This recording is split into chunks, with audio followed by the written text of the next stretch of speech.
പഹൽഗാം ഭീകരാക്രമണത്തിന് പ്രതികാരമായി ഇന്ത്യൻ സൈന്യം നടത്തിയ ഓപ്പറേഷൻ സിന്ദൂറിൽ വീരമൃത്യു വരിച്ച സൈനികരുടെ വിവരങ്ങൾ കഴിഞ്ഞ ദിവസം ഔദ്യോഗികമായി കേന്ദ്ര സർക്കാർ പുറത്തുവിടുകയുണ്ടായി. രാജ്യത്തിനു വേണ്ടി വീരമൃത്യു വരിച്ച ധീര ജവാന്മാരുടെ പേരുകൾ പുറത്തുവിടുന്നതിന് ഇത്രയും കാലതാമസം വരുത്തിയത് വിമർശനത്തിനിടയാക്കിയിരിക്കുകയാണ്. സൈനികരോട് അനാദരവും അർഹമായ അംഗീകാരം യഥാവിധി നൽകുന്നതിൽ കാലതാമസം വരുത്തിയെന്നുമാണ് വിമർശനം ഉയർന്നിരിക്കുന്നത്.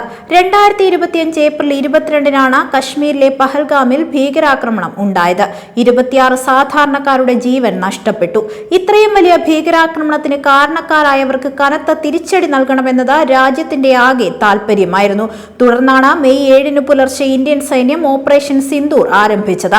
പാകിസ്ഥാനിലെയും പാക് അധീന കശ്മീരിലെയും ഭീകര സംഘടനകളുടെ 9 താവളങ്ങൾ സേന തകർത്തു.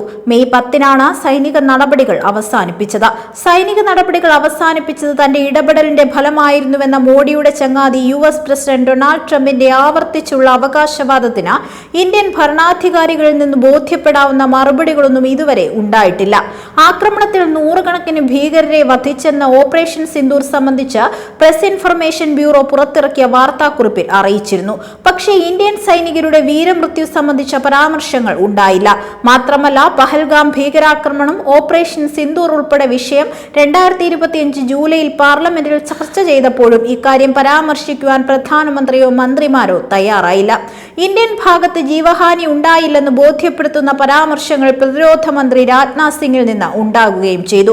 പ്രതിപക്ഷം ഉന്നയിച്ച ചോദ്യങ്ങൾക്ക് മറുപടിയായി നമ്മുടെ സഹോദരിമാരുടെയും പെൺമക്കളുടെയും സിന്ദൂരം തുടച്ചു നീക്കിയ തീവ്രവാദികളെ ഓപ്പറേഷൻ സിന്ദൂറിൽ സൈന്യം കൈകാര്യം ചെയ്തിട്ടുണ്ടോ, അവരുടെ യജമാനന്മാരെ ഉന്മൂലനം ചെയ്തിട്ടുണ്ടോ എന്ന ചോദ്യത്തിനുള്ള ഉത്തരം ഉണ്ട് എന്നാണ്. ഈ ഓപ്പറേഷനിൽ നമ്മുടെ ധീരരായ ആർക്കെങ്കിലും പരിക്കേറ്റിട്ടുണ്ടോ എന്ന ചോദ്യത്തിനുള്ള ഉത്തരം ഇല്ല, നമ്മുടെ സൈനികർക്ക് ആർക്കും പരിക്കില്ല എന്നായിരുന്നു പ്രതിരോധ മന്ത്രി ലോക്സഭയിൽ പറഞ്ഞത്.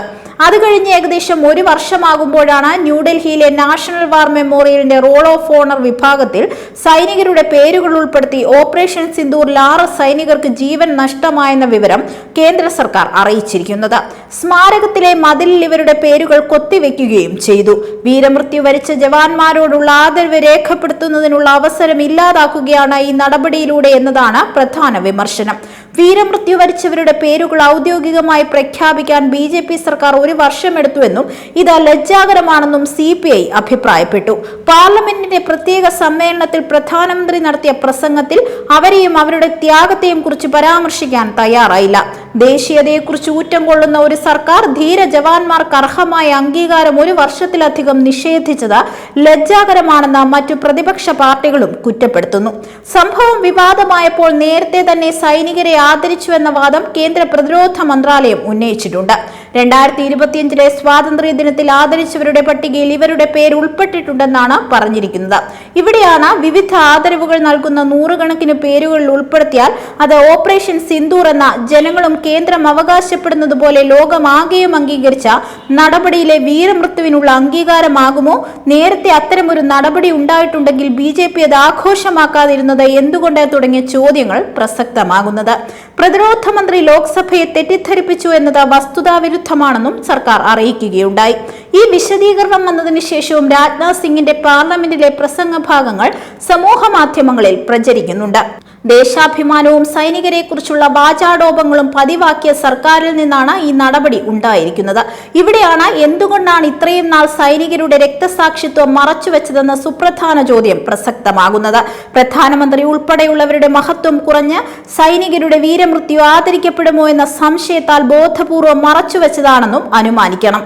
എല്ലാത്തിനും മീതെ മോഡി എന്ന ബിംബത്തെ പ്രതിഷ്ഠിച്ച് ആഘോഷമാക്കുന്ന BJPയുടെ കുടില തന്ത്രമാണ് ഇവിടെ തുറന്നുകാട്ടപ്പെടുന്നത്.